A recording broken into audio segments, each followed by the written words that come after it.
Hey all, we're going to make red currant wine today. So you don't typically see red currants out and about, or at least I don't around my way. Fortunately though, there is a gentleman down the road that sells them for £2 per pound of weight. So I've got £3 of weight, which is around 1.2 kilograms, you know, thereabouts. So if you do see them in the supermarket, pick some up. And you know, follow this recipe and let's get making some red currant wine. Red currant wine is a lovely rosé wine, really nice, miles better than any bottled rosé that I've ever had. I tend to kind of stay away from rosé, but this is chef's kiss. This is really good. So what have I got? So like I said, these are 6 half-pound punnets, so £3 of weight. So like I said, around 1.2 kilograms. I'm going to use my last little bit of white wine grape concentrate and just a little bit less sugar for this one. So don't worry if you've not got that, just put 1.2, 1.3 kilograms of sugar in. I'm using 250 mils of white wine grape concentrate and 1 kilogram of sugar. So depending on what your situation is, use whichever you can get your hands on. I'm going to use a little bit of pectolase to avoid any pectin haze because we're using fruit. So if you're not got any pectolase, don't worry about it. As long as you're not bothered about, you know, kind of like a hazy wine, then you're good, don't worry. Just going to use some Wilkinson's or Wilco's express wine yeast, so nothing fancy. Some vitamin B1 tablets to go with it. And optionally, and I'll tell you why shortly, cammine tablets. Pre-sterilised bucket. Pre-sterilised potato masher, and pre-sterilised spoon on the pre-sterilised stir surface, and a colander. Only reason I'm using that is because I'm just going to give these red currants a quick rinse. So I'm going to get them all in here, give them a quick rinse, and then into the bucket. Just give them a good rinse. Careful not to rinse them too much because I'm conscious I'm kind of washing some of the juice away where some of them are split. So you know, give them a good kind of shake. Let them have a little bit of a drain, and where possible, have a prior made glass of red currant wine. So this is a bit of a vintage, this is like 2 or 3 years old. But I say vintage, I use the term loosely of course.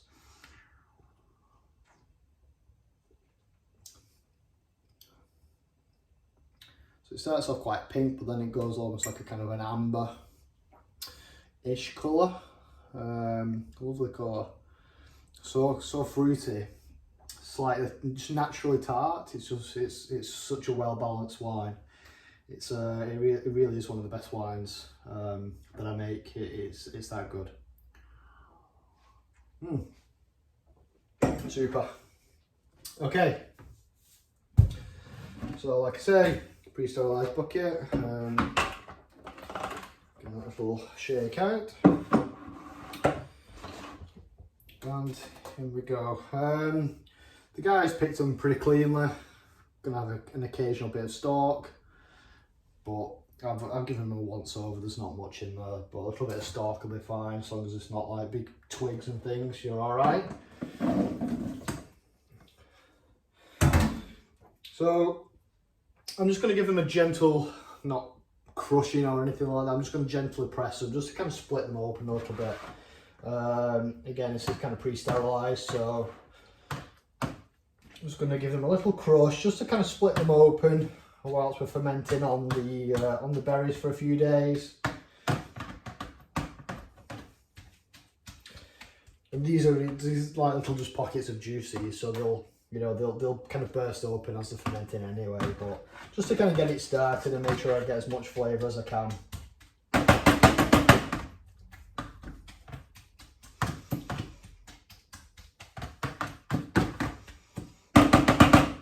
That will do. So there we go. Right. So I've also just got full boiling kettle full of water. So probably going to be around 1.7 litres or so. I think that's a standard kettle full, right? There we go. And with the white wine concentrate as well. Chuck that in there. I wouldn't use red wine concentrate, I think that would be too strong. Flavour wise, I think it would overpower the red currant, so I'd stick with white, or like I said, just stick with pure sugar. And a kilogram of granulated sugar.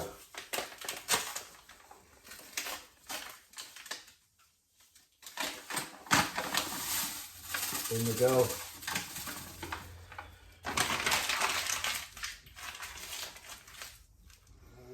So as is tradition, I always forget to show something, so I've just got a sterilised spoon, sprayed with trusted Star San, and yeah, let's give this a good stir.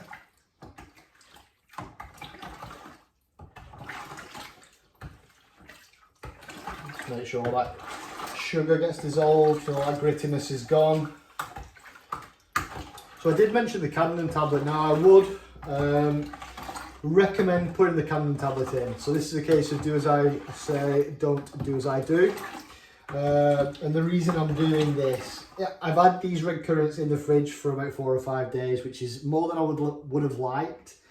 So any kind of nasties should probably be killed off in the fridge because it was like 3 degrees Celsius. Coupled with the boiling water that's just gone on after the fact that I've kind of rinsed away any kind of dust and stuff as well, we should be good. If you want to play it safe, and you know, quite expensive, takes a long time to make it, you probably should play it safe. I'm not going to have a chance to do this as a follow-up tomorrow, so I'm just going to take my chances, but definitely stick a Camden tablet in, and then kind of wait 24 hours before you put all the yeast and all that other stuff in. I'm just going to go straight for it though. I can hear you, Lindsay. I understand.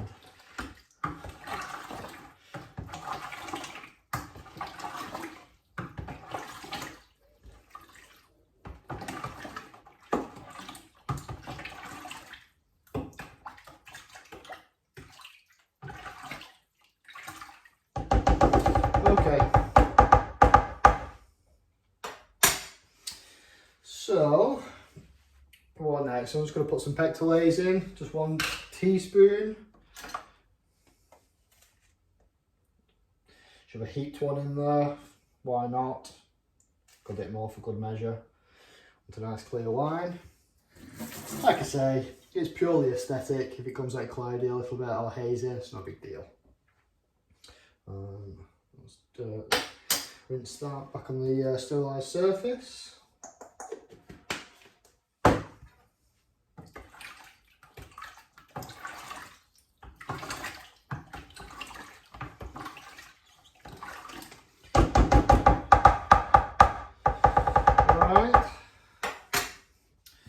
I'm just going to top it up with about 3 litres of water, maybe just a little bit less.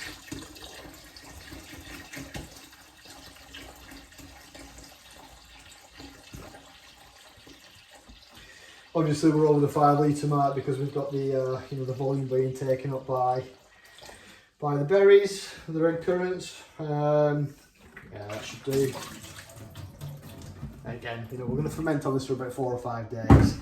Strain everything off in a straining bag or a muslin cloth and into either another bucket or straight into a demijohn, depending on how you are able to manage to do it. So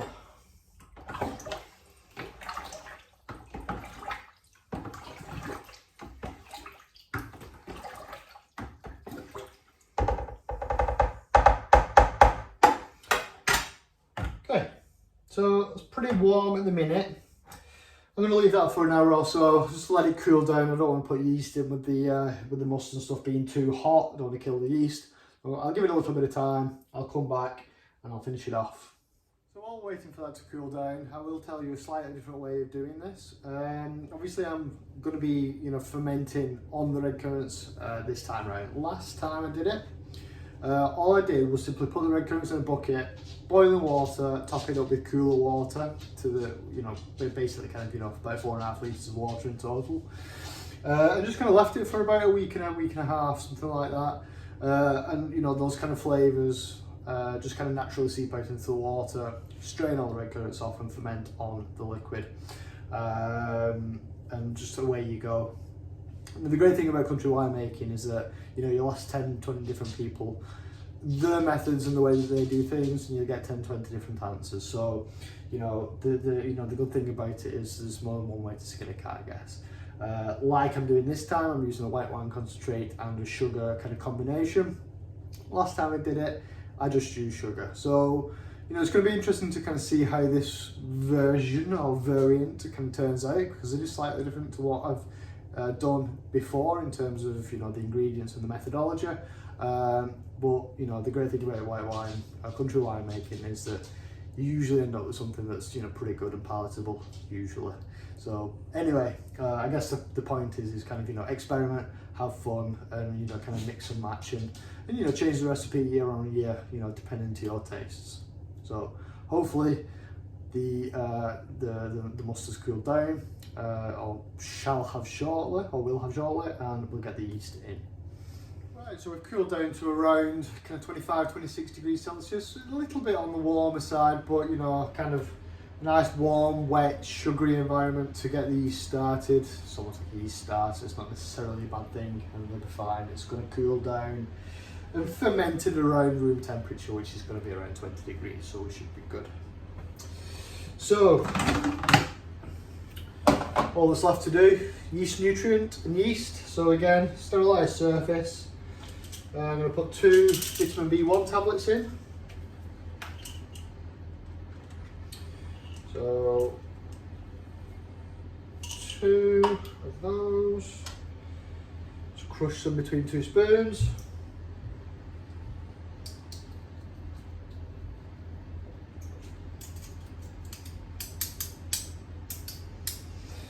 Okay, and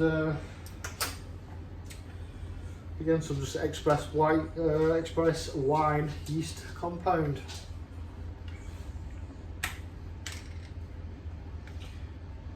Which does have like extra vitamins and stuff in, so if you don't have vitamin B1 tablets and you've just got this, I'm sure it'll be absolutely fine. But, you know, all the help that you can give it, why not? There you go, just over 1 teaspoon.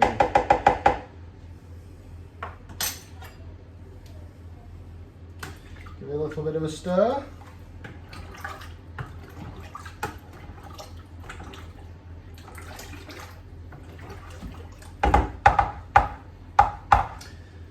There we go.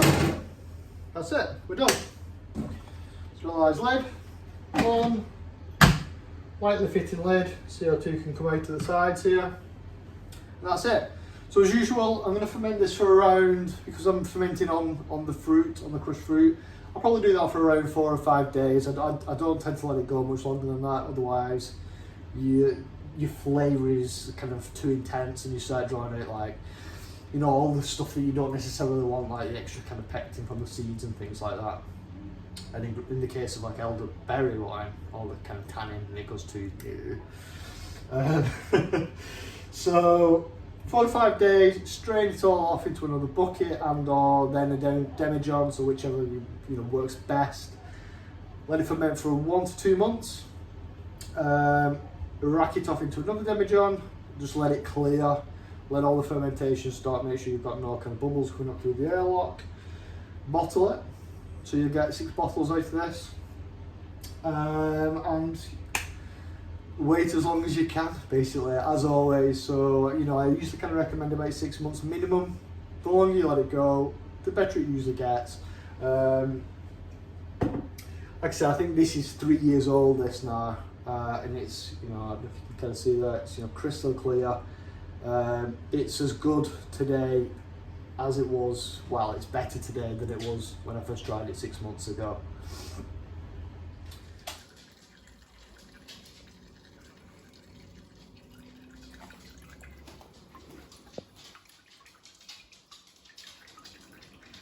Okay, so that is definitely not the way I would normally transfer from a bucket into my demijohn. I seem to be struggling to find my straining bags, but as you can see, I've just used a colander to you know, separate out all the kind of, you know, the big berries and any kind of, you know, larger pieces of matter that's left. You know, strained it into a fresh bucket. It's obviously pre-sterilised. We had just over 5 litres, and I've then subsequently, you know, just strained out any kind of remaining smaller particles through a sieve. and into a 5 litre demijohn. So I'm gonna, you know, just tip a little bit out there so that it's probably down to, you know, around the kind of the neck area, and then I'm gonna get a bung and a airlock, an airlock with a little bit of sanitised, you know, so I suppose star san. I'll put a bit of star san in the top, and that will bubble away for another good few months.